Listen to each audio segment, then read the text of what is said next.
The pandemic forced the shutdown of many businesses as well as local libraries. In phase 2 of the state's reopening plan, those libraries can reopen on June 17th. But are they ready?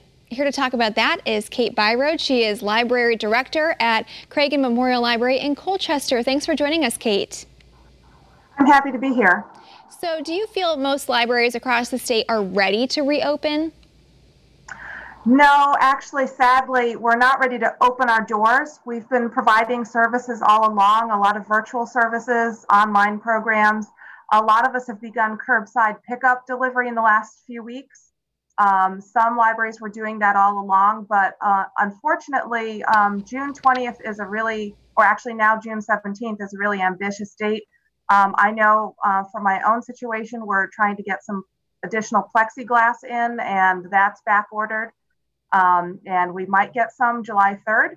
And a lot of libraries are struggling with an actual opening the doors date, but we are all working very hard to be ready for that.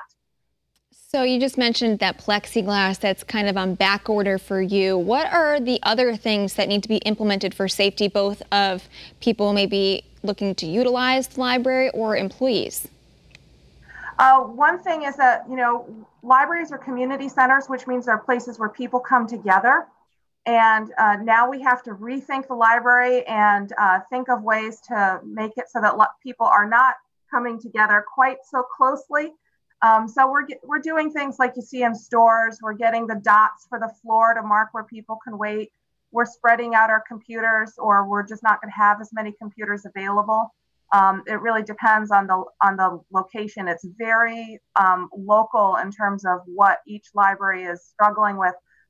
My library is a good sized building, so there's plenty of room for people. I don't expect to reach our capacity, our revised capacity, but other libraries are tiny and very small towns, and maybe they would normally have a capacity of 20 or 30 people in the building. And in order to maintain social distancing and protect everybody, we're looking at, 3, 4, 5 people in a building. So it's really figuring that out. And then, of course, we need people when they come into the library to be wearing masks. Mm-hmm. And just like they do when they go into a store, treat it the same way, because, that whole browsing experience that I'm sure everybody's been missing is really dependent on people, being careful, maintaining social distance, wearing masks.